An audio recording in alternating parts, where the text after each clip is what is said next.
Bonjour, bienvenue dans l'exposition La tendresse subversive qui est exceptionnellement prolongée jusqu'au 19 mars au FRAC Centre-Val de Loire à Orléans. Je m'appelle Nelly Taravel, je suis chargée de projet d'exposition au sein du FRAC et j'ai été associée au commissariat. Le projet est né en 2022 pendant la préparation de la 3e biennale d'art et d'architecture du FRAC Centre-Val de Loire qui s'est déroulée à Vierzon. L'idée a été en fait de créer une passerelle entre les expositions et les événements qui se sont déroulés en région et le site du FRAC à Orléans, en donnant à voir notamment les œuvres des artistes et architectes qui étaient exposés là-bas.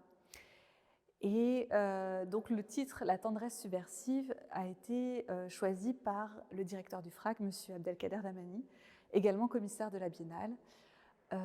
L'idée derrière ce titre, c'est de donner à comprendre, une nouvelle manière de comprendre l'art contemporain, la création actuelle, non plus en opposition ou en rupture avec le monde, mais dans une continuité et dans son prolongement.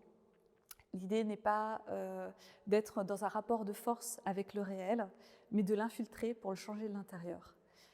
Et on peut regarder quelques œuvres présentées dans cette exposition. Les visiteurs sont accueillis par des clichés de la photographe vénézuélienne Ana María Arévalo-Gosen. C'est notamment elle qui a été choisie pour l'affiche de la Biennale, dont je rappelle le titre, c'est « Infinie liberté, un monde pour une démocratie féministe ».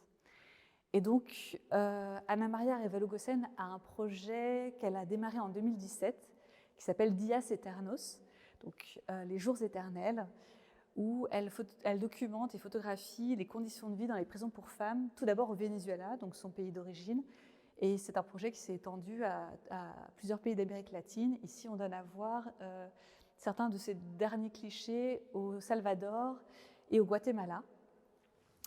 Et cette sélection est tournée autour du rapport des corps avec l'architecture. Comment les corps sont contraints et s'accommodent du manque d'espace et comment en retour, en fait, les corps agissent sur les murs, les femmes agissent sur les murs qui les entourent. Elles les décorent, elles occupent l'espace et elles font même de leur propre corps, de leur peau, un lieu de résistance et de rébellion face à l'oppression carcérale en se maquillant, en s'épilant. Donc c'est ce dialogue qui est mis en lumière ici.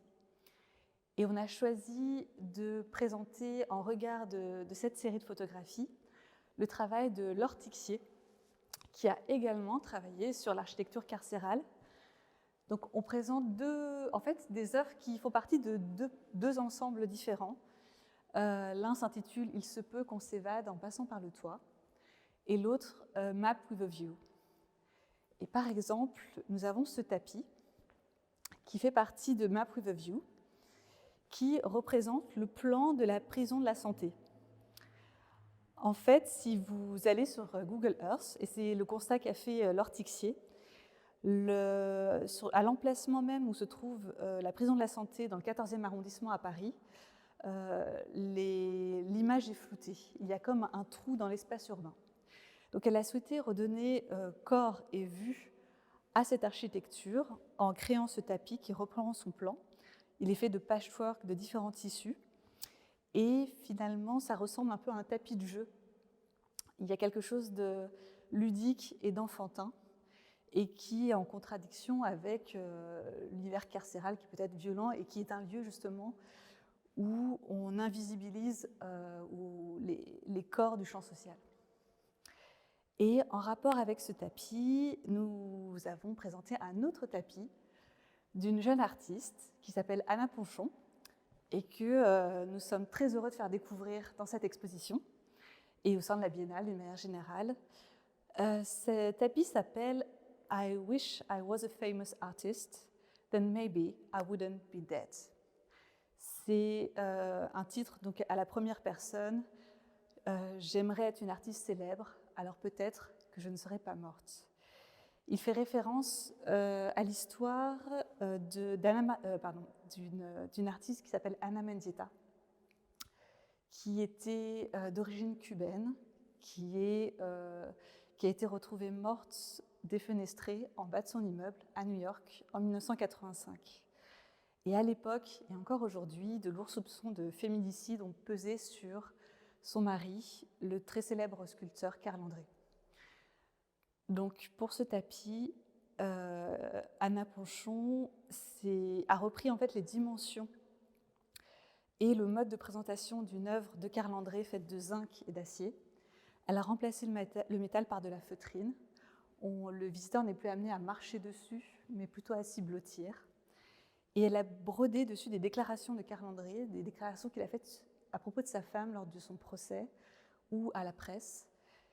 Et ce sont des déclarations qui, à la fois, sont troublantes parce que les circonstances de sa mort, en fait, ne sont pas évoquées de façon constante, et surtout révèlent un mépris de la part d'une partie du monde de l'art pour les femmes créatrices à cette époque. Donc voilà, quelques-unes des œuvres que vous pourrez voir dans l'exposition La tendresse subversive. Elle est, comme je le disais, prolongée jusqu'au 19 mars, ouverte gratuitement au public, de mercredi au dimanche, de 14h à 19h. Merci.